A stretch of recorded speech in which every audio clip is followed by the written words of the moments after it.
Welcome to another episode of What Did the Patient Say with Doctors Dana and Lauren Brindisi, sisters and owners of Carolina Functional Neurology Center. We are providing you answers to frequently asked questions and bringing you inside information from real conversations we have with patients on a daily basis. Our goal is to spread the truth on health and healing because we believe everyone deserves to know the answers. Hi, everyone. Welcome back to another episode of What Did the Patient Say with myself, Dr. Lauren Brindisi, and I am here with my dear patient, Katie. Katie, welcome. We're so excited to have you on. Tell us a little bit about yourself. Hi, Dr. Brindisi. It's such a blessing to be here this morning. I came to your practice about, 11 months ago, I believe. And after a serious boating accident, and I've received a hypoxic ischemic insult brain injury to my brainstem and part of my cerebellum. So when I came to you, I had already had about 9 months of recovery. So I had already regained quite a lot of abilities in my body, but what I had not regained was the ability to control my eyes with my own brain. And so I came to you 11 months ago, I believe. Okay. So right? Before we even get into treatment here, let's talk a little bit about, because I want people to understand the magnitude of what you experienced. Okay.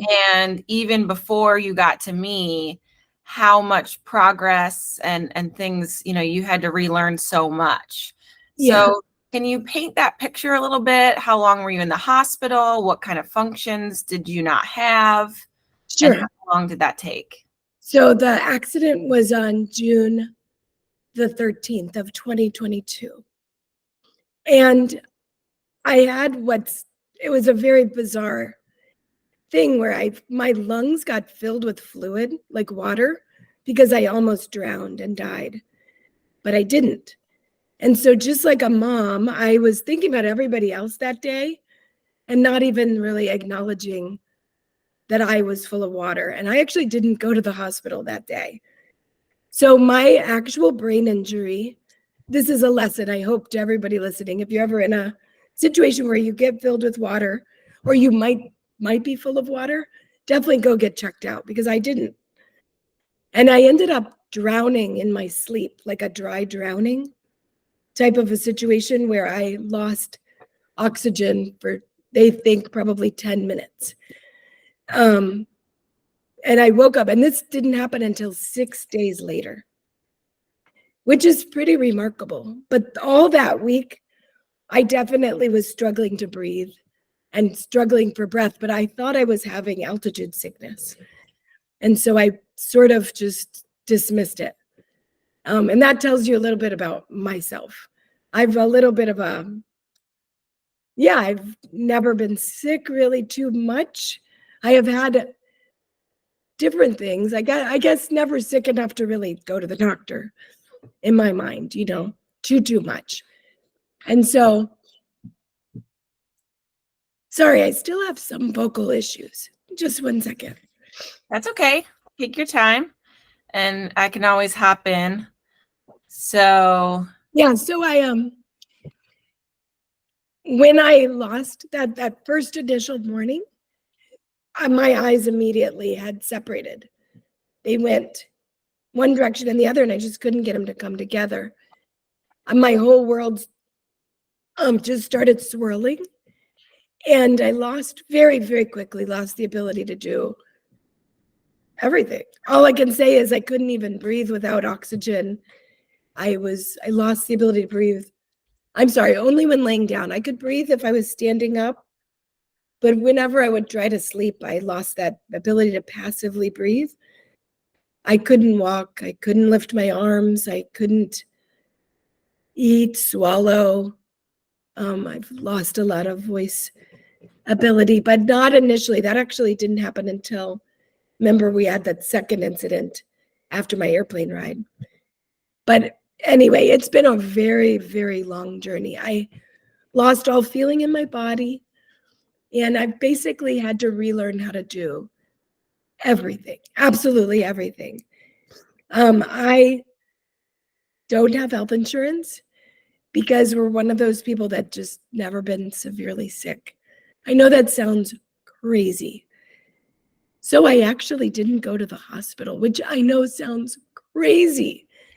But we were just like, I was looking at my sister-in-law was a nurse or a nurse, and she was it's like, Katie, if you go to the hospital, they're going to be doing just you'll be on oxygen, which I had at home. You'll be getting people bathing you, people caring for you, but my kids did that. My daughter came and moved in and helped me, my husband, and my army of friends, Basically, I had an army of community around me the first 9 months that bathed me, did my hair, everything. I couldn't do anything. I mean, it was awful. Okay. Yeah, but slowly, I pushed and pushed and pushed and pushed and regained abilities. I can't explain it. It was just a lot of prayer and a lot of hard work. Yeah. I want everyone who's listening to understand the magnitude of an injury to the brainstem. When people do have those incidences, the chances of surviving are very slim. Yeah. These are things we talk about the brainstem a lot here in our clinics and online, because we deal with people who have other neurological conditions like dysautonomia and migraines that influence the brainstem in a different way. Yeah. It's a functional problem. I mean, this was an ablative type lesion that can be life-threatening. Yeah. And so Katie had to, like she said, relearn Everything. all of basically the foundational things that our brain does for us every single day. And it is 100% a miracle that she is here with us. Yeah. And I feel like I've had more prayer than most nations, I think, some days. I swear, so many people prayed for me. And I do want to thank God because he led me, I think, every step of the way to the right people. And I've been to so many doctors. But the Lord led me to you. And so I just really believe that. And my chiropractor, I also want to say, I have an amazing chiropractor, and he brought me through the first 9 months in an amazing way. So yeah, that's huge. It is. And so let's talk a little bit about what brought you to see me. Why specifically did you guys come and ask for my help? Because my eyes were not responding to anything. And I didn't. Just 1 minute. My voice just went. So when Katie came, her ability to use her eyes together was not intact whatsoever. And there was not a ton of rhyme or reason as to the way that she would present in the office from one day to the next. Right. So Katie's eyes one might be going up and out, and the other one might be down, and the next day it could be flip-flopped. Yeah. And so her ability to coordinate her eyes together was not there at all. No. Yeah. And so I was obviously, like, to me, I thought if I could sink my money into anything, like if I have to be in a wheelchair, that's one thing, but to not be able to see, that to me was just where I wanted to funnel my resources. So my husband actually had heard about you from a patient of yours, and he was praying, and he just felt like God just led us to you. He said, I want you to try. He just felt very strongly the Lord said to go to you. So that's why we came to you. That's great. Yeah. And so And I've been to so many neuro-ophthalmologists, optometrists, I guess you could say, ophthalmologists, different people. And also, I love my neuro-ophthalmologist. He's a good man, but he had sent out he made a video of me. He'd never seen anything as extreme as my eyes. So he sent it out to every neuro-ophthalmologist in the Charlotte region, and none of them knew what to do. So I came to you, and I'm sure you were like, whoa, but you never made me feel like that. So thank you. Yeah. And that's the uniqueness of really brain injuries. People say this all the time, you know, brain injuries are like snowflakes, like no two people are the same. So while I too had never seen a presentation exactly like yours, it's not the first time that I've seen something that nobody could quite make sense of. Right. So I feel like part of our training as functional neurologists is to sort of jump headfirst into those things, because the way that we're looking at it is going to be a little bit different. If something shows up that's not quite textbook, it's time for us to really start to consider, you know, what areas of the brain could be influencing this issue. And then how do we do things to support that? Yeah. So I said, yes, let's give it a go. It was the Lord. Thank you, Jesus. And thank you. Yeah. And I mean, I didn't know. And I was honest with you. I said, you know, this is worth trying. And here's what I propose we attempt to do. Yeah. And we go from there. And it's, you know, it hasn't even been a year since we've worked together, but the journey has been a little up and down. It has. And I think at some point, I remember there's several, I feel like, key little talks you had with me. One was you said, basically, Katie, you need to devote your full-time life to getting better. Like, this is your golden moment. This is your full-time job. And so I heard that. I felt like, okay, that's what we're doing. We're doing this. And I listened to you. So I really basically did everything you said, no matter what. Like, no matter how silly it seemed or whatever. I mean, I do red light therapy every day. I take AG1, methylene blue, creatine, all the supplements that you've said. I massage the bottom of my feet with the little massage tool. I do all my left hand, right foot. You know what I mean? Alternating body like things. Things that you wouldn't think would be related to like your eyes. Yeah. But I guess I just have grown to trust you. And also it got worse before it got better, didn't it? I mean, in some respects, in my mind. Yeah. But I still felt like, you know what? You kept saying change is good. Like any kind of a change in the pattern is good. And so we had to work through some discouraging months. And I remember even one day you were like, you might need to learn Braille. And then I was like, no, I don't receive that. That was the one piece of advice I did not receive. But I just felt always in my heart I was going to get better. I want to say this. I read a book called The Brain's Way to Heal or something. The Brain's Way of Healing. And I visualize a lot. And that book talks about visualization. A lot of times I close my eyes and just visualize healing. And also just I spend a lot of time imagining myself well. And I do believe, but also before God, just that prayer, hard work, rest, nutrition, oxygen, repetition, repeat. Yeah. And community. So, community has been huge for me. Yeah. And I feel like when you talk about all these things that you're doing, And it was a huge reason, not only just to interview you about your story, but I want people to really, feel your energy that you have.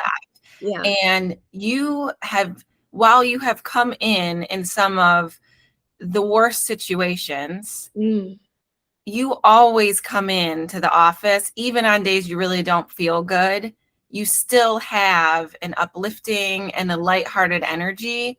And while, I'm not expecting every single person to do that, and it's completely justified why someone would come in just feeling terrible and in a bad mood, is the magnitude of what that does over an extended period of time, supporting your ability to heal, and how that ripples out into the people around you who have been supporting you along the way. And that is huge in itself. And I talk about that a lot here in the office, because your thoughts change your brain, just like the exercises that we do in the office, or just like, people going out and living their lives and how that changes their brain. I think more so than ever, our thoughts and the way that we view what's going on. That chatter is all day, 24/7. Yes. And I think that has more of a magnitude on people's ability to heal, is believing that they can. And just like you said, imagining that they can. Yeah. And where prayer really comes in from a neurological perspective is just that. It's like a communicative way to not only ingrain a thought pattern that is optimistic and healing, but that's far reaching outside of you, and that sense of community that comes with that, serotonin, oxytocin, these neurotransmitters that are going to lower, stress levels and stress hormones and regulate brain activity. Is huge. It is huge. I have had the best community. I have an amazing husband and children and family, like friends, girlfriends, who have just taken turns driving me to my appointments. Because this has not been a little thing, has it? It's been many weeks, 3 days a week for months, 2 days a week, and I can't drive. So I've had an army of people taking me places, bathing me, doing my hair, cleaning my house, cooking for me. It's been incredible. It has absolutely been incredible. And it's been a joy. Like, through this suffering that I've endured, it's been like I've made some of my best friends. So I was always the one to do that for other people prior to this happening. So in a way, you reap what you sow, because I kind of, when I could no longer do it, then everybody just swooped in. And it was just humbling, so humbling. And, but you cannot underestimate the value of, like you said, community and love, just love. Yeah. And acceptance. Definitely. Because I looked like, you can testify, like a chameleon. I really did. I had amazing spy powers. I had a split screen in my brain. I could literally see. I remember sitting on an airplane once, and the person to my right was looking at their phone, person to their left looking at their phone. I could simultaneously read both of their phones while looking straight ahead. I didn't even want to. Yeah. It's just, that's the way my eyes were. Yeah, I remember you came in telling me that story, but again, you were just laughing about it. Yeah. Instead of being discouraged, and you came in pretty fatigued after some of that travel. Oh, yeah. So let's talk a little bit about, I'm going to give a little viewpoint and understanding of the type of treatment that we did. Yes. So when Katie came in, again, on some days, her eyes were just completely fixated in one place. And sometimes the eye was so sunk down in her socket that we couldn't even see her eye really. Right. So the best way for us to start, this is rarely something that I do, is we had to rehab one eye separately from the other, even though that was already what was happening. So her brain did the right thing and compensated for the disparity in the position of her eyes by basically uncoupling them. So this is how she was able to see two things at once. Her brain wasn't actually bringing those images together so that she was seeing one thing. Right. And in a sense, that can be extremely helpful because instead of just not being able to see, he could close one eye or, patch an eye. And if her eye had good range of motion, you could do all right. Without having such a drastic double vision or having just a completely skewed view of the world. And so that's what we did. We started and we had to do one eye and the other. And some days we could only exercise one, and some days we could only exercise the other one. But I kept saying, my goal is if we can get the two of them to do what they're supposed to do, even if it's separately, then we can start to exercise them together. But I said to Katie, the only concern of that is if we start to do that and they start to work together, but we can't get them to come together, you could be struggling with very severe double vision. And I laid that out from the beginning. And you said, let's go for it. Because nobody has had any other hope. So we gave it a try. We did several rounds of treatment where she would come in for about 30 minutes and we would do some neuromodulation, so some stimulus on her face to target trigeminal nerve, which goes back into some areas where some of these eye movement centers are in the brainstem. We did some other complex movements, some other cerebellar activities, which helps you coordinate everything the brain does, including your eye movements. Hers were not coordinated together. They were just doing whatever they wanted to do. And then over time, we started to see patterns in how they would fluctuate. And some of that would differ from the weather to the time of the month. And I was just trying to see a pattern over time. So what I always remember is we would go back and forth sometimes. We'd do some treatment and then you would say to me, well, how long are we going to do this? Like, at what point do we say, like, enough is enough? And I kept saying, one, I wanted to get you through that 1 year mark. Like, had to push it as hard as we could. And two, we kept seeing glimpses. That things were getting better. And that is part of my training. And I'm so thankful for all of my mentors and people that work with me to educate me on really seeing those objective measures. And so I kept saying, like, I'm not ready to give up on you because while this is up and down and like you said, things were changing.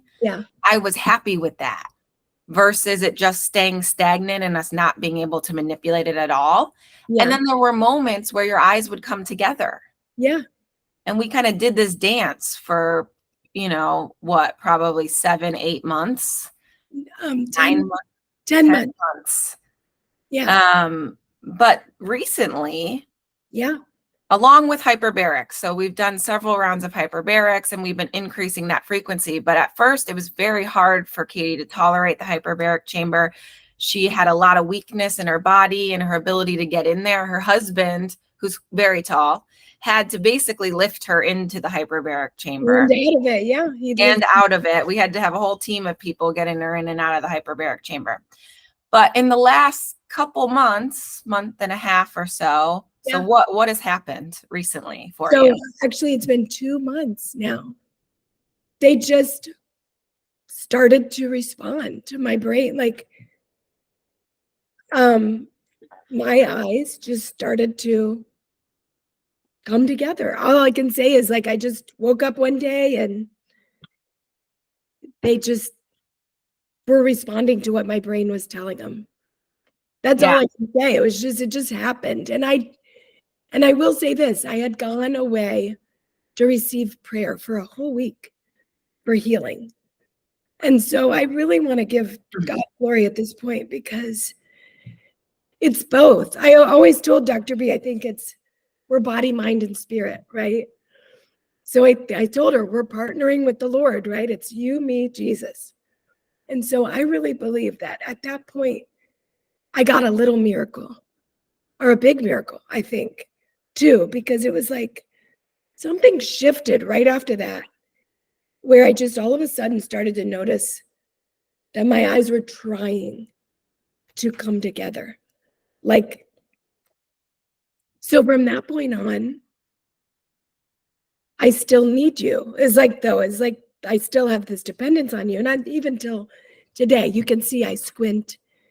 And I'm still, even in this interview, trying to maintain my alignment, I guess you could say. But this is a million times better, right, than it was.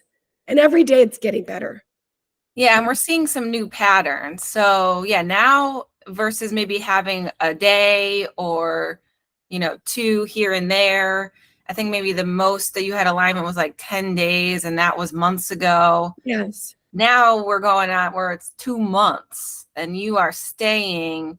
Yes. And while you're having some minor misalignments, Yes. you seem to, and you, right, when you wake up, it's a little skewed. And then once you get moving, and this is early in the morning right now, so right. It starts to come together. And usually when you come here, you've got full range of motion of your eyes, and Exactly, yeah.